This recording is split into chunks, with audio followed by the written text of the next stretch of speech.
UNTV live, हम हैं आपकी आवाज।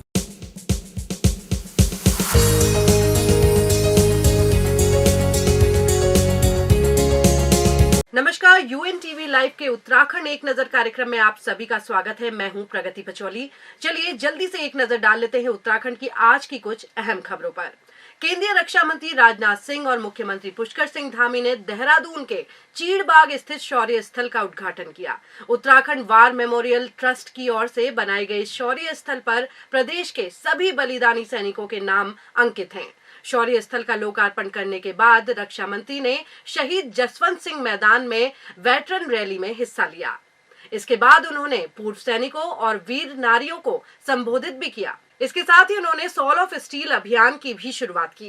केंद्रीय रक्षा मंत्री राजनाथ सिंह और मुख्यमंत्री पुष्कर सिंह धामी ने सबसे पहले शौर्य स्थल पर पुष्प चक्र अर्पित कर उत्तराखंड के शहीद योद्धाओं को श्रद्धांजलि अर्पित की। केंद्रीय रक्षा मंत्री राजनाथ सिंह ने शौर्य स्थल का अवलोकन कर शहीदों के परिजनों से भी मुलाकात की। इस दौरान सैनिक कल्याण मंत्री गणेश जोशी, CDS जनरल अनिल चौहान भी मौके पर मौजूद रहे। चलिए अब रुक कर लेते हैं जोशीमठ का। जोशीमठ में खराब मौसम के बावजूद प्रशासन पूरी मुस्तैदी के साथ जुटा हुआ है। जोशीमठ में लोगों के घरों में आई दरारों के बाद उन्हें सुरक्षित स्थानों पर पहुंचाया जा रहा है।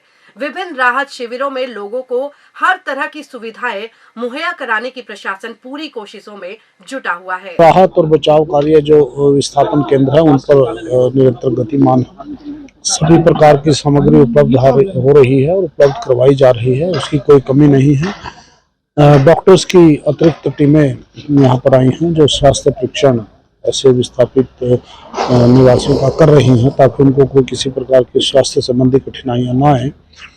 बता दें कि मुख्यमंत्री पुष्कर सिंह धामी खुद सभी कार्यों की मॉनिटरिंग कर रहे हैं। CM धामी 2 बार जोशीमठ का दौरा कर चुके हैं। प्रशासन के तमाम अधिकारी मौके पर मौजूद हैं और लोगों को हर संभव राहत मुहैया कराने की कवायद की जा रही है। वहीं दूसरी ओर होटल मलारी इन के डिसमेंटल का काम भी लगातार जारी है। होटल और उसके आसपास के नीचे वाले घरों को कोई ज्यादा नुकसान ना पहुंचे, इसका भी पूरा ख्याल रखा जा रहा है। PWD के कर्मचारियों के साथ साथ SDRF की टीम भी मुस्तैदी के साथ यहाँ कार्य करने में जुटी हुई है। हमारे PWD और SDRF के कर्मचारी मिला के 40 से अधिक कर्मचारी है, क्योंकि एक साथ तोड़ने में दिक्कत हो सकती है, इसलिए जो मैनुअल तोड़ा जा रहा है। इसमें समय ज़रूर लग रहा है, लेकिन कंटिन्यूस प्रोसेस में है। और देख ही रहे होंगे आप, काफ़ी छत से काफ़ी हिस्सा तोड़ दिया गया है और कल से ये और ज़्यादा इफेक्टिव लगेगा कि ज़्यादा ये काम तेज़ी से होगा। ये जोशीमठ के मुद्दे को लेकर एक बार फिर कांग्रेस ने प्रदेश सरकार पर हमला बोला है। कांग्रेस के पूर्व प्रदेश अध्यक्ष गणेश गोदियाल ने बद्रीनाथ की तर्ज पर जोशीमठ के प्रभावितों को मुआवजा देने की मांग की है।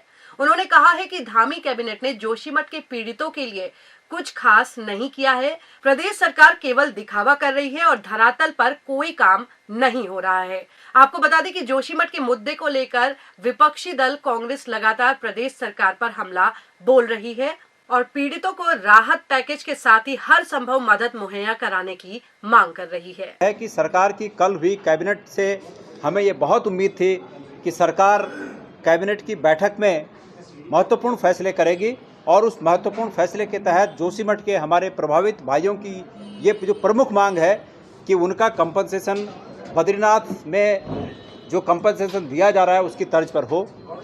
ये बड़ा मायूस करने वाला फैसला ये सुनकर कि कल की कैबिनेट की बैठक में सरकार ने इस आशय का कोई प्रस्ताव सिर्फ ये बोलकर अपने फर्ज की इतिश्री कर दी के आधार पर बाजार भाव क्या होगा वो डिक्लेयर नहीं किया। तो सरकार ने गोलमोल बात की, इससे वहाँ के लोग मायूस हुए हैं। जोशीमठ भू धसाव की घटना के बाद अब मसूरी के लंढोर क्षेत्र में हो रहे भू धसाव के सर्वेक्षण को लेकर 3 सदस्यीय भू वैज्ञानिकों की टीम ने मौके पर पहुंचकर स्थलीय निरीक्षण किया।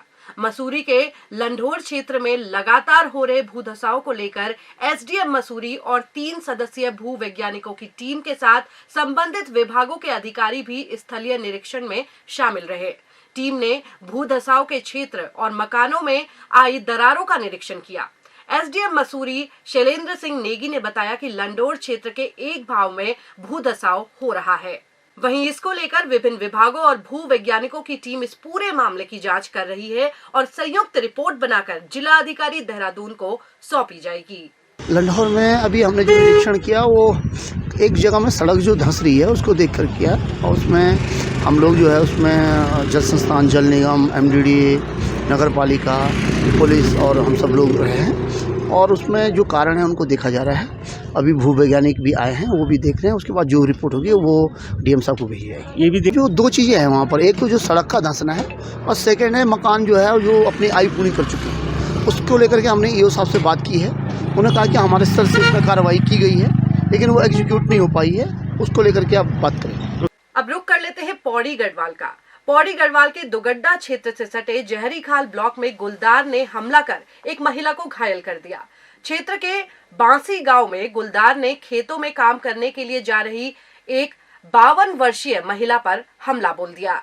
ऐसे में महिला ने साहस दिखाते हुए दोबारा हमला करने आए गुलदार को धक्का दे दिया और शोर मचाया। अन्य महिलाओं ने भी शोर मचाया तो गुलदार वहां से भाग निकला। महिला को प्राथमिक स्वास्थ्य केंद्र दुगड्डा लाया गया, जहां प्राथमिक उपचार के बाद उसे बेस अस्पताल कोटद्वार रेफर कर दिया गया है। महिला फिलहाल खतरे से बाहर है और उनका इलाज चल रहा है। 52 years old female government hospital Kotdwar refer किया गया। उनको हमने एग्जामिन किया तो वाइल्ड एनिमल अटैक के उनका जो है ट्रेस मिल रहे हैं। तो उनके लेग पर एक निशाना है जो कि बाइट का है, दूसरा एक आर्म पे आया है, दोनों single left arm and left leg पर आया है। बाकी हमने उनको एडमिट कर दिया under orthopaedic surgeon and wait कर रहे हैं एक्सरे रिपोर्ट्स का। बाकी अब देखते हैं कि क्या रहता है उनका एक्सरे रिपोर्ट और ऑर्थोपेडिक सर्जन क्या ओपिनियन देते हैं। अब बात कर लेते हैं मकर संक्रांति के पर्व की। मकर संक्रांति का पर्व आज पूरे देश में आस्था और श्रद्धा भाव के साथ मनाया गया। हरिद्वार के हर की पैड़ी गंगा घाट के साथ ही प्रदेश के विभिन्न गंगा घाटों में हजारों की तादाद में श्रद्धालुओं ने आस्था की डुबकी लगाई। मकर संक्रांति स्नान पर्व का काफी महत्व है क्योंकि मकर संक्रांति के पर्व के दिन सूर्य मकर राशि में प्रवेश करते हैं। इसके साथ ही सूर्य दक्षिणायन से उत्तरायण भी हो जाते हैं। ऐसी मान्यता है कि मकर संक्रांति के दिन गंगा स्नान करने के उपरांत तिल और खिचड़ी के साथ वस्त्रों का दान करने से पुण्य फल की प्राप्ति होती है। आज मकर संक्रांति स्नान पर्व पर देश के कोने कोने से आए श्रद्धालुओं ने मां गंगा में आस्था की डुबकी लगाई। इस दौरान पुलिस प्रशासन भी पूरी तरह से मुस्तैद नजर आया। मकर संक्रांति हमारी भारतीय संस्कृति का एक बहुत बड़ा पर्व है और सूर्य उत्तरायण होते, तो सूर्य उत्तरायण में हमारी भारतीय संस्कृति में स्नान, दान, जप, तप और स्वाध्याय, चिंतन, यज्ञ, हवन इत्यादि का बहुत महत्व है। तो गंगा का पावन तट हो, यमुना जी का पावन तट हो या सरयू जी का पावन तट हो या कोई धर्मस्थली हो, तीर्थ स्थान हो, तो वहाँ अगर व्यक्ति मकर संक्रांति को रहता है, स्नान करता है, सूर्य अर्घ्य देता है, सूर्य का ओम घृणी सूर्य नारायणाय नमः इस मंत्र का यदि वो जप करता है तो निसंदेह उसके, क्योंकि जिस व्यक्ति का सूर्य उच्च का होता है, जिस व्यक्ति का गुरु उच्च का होता है, उसके बहुत सारे ग्रह प्रतिकूल होते हुए भी अनुकूल हो जाते हैं। पूरे देश में अलग अलग नामों से मनाए जाने वाले मकर संक्रांति के पर्व को उत्तराखंड राज्य के कुमाऊं मंडल में घुघुतिया त्योहार के रूप में मनाया जाता है। इसके लिए एक दिन पहले आटे को गुड़ में मिलाकर पानी में गूंदा जाता है। देवनागरी लिपि के चार, ढाल, तलवार और डमरू सरीखे कई तरह की कलाकृतियां बनाकर पकवान बनाए जाते हैं। इन सबको एक संतरे समेत माला में पिरोया जाता है। इसे पहनकर बच्चे नहा धोकर घुघुतिया पर्व मनाते हैं। वहीं इसे कौवों को भी खिलाया जाता है। प्रदेश के गढ़वाल और कुमाऊं मंडल की ऊंची पहाड़ियों में बर्फबारी का दौर जारी है, तो वहीं मैदानी क्षेत्रों में रुक रुक कर हो रही बारिश ने आम जनजीवन को अस्त व्यस्त कर दिया है।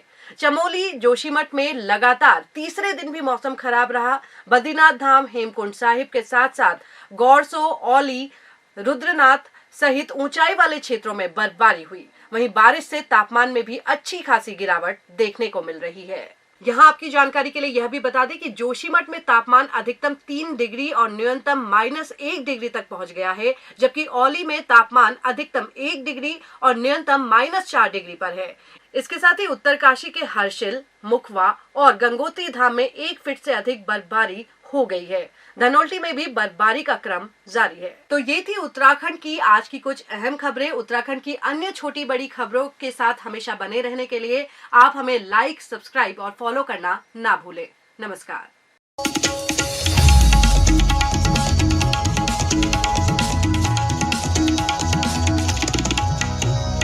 UNTV लाइव, हम हैं आपकी आवाज।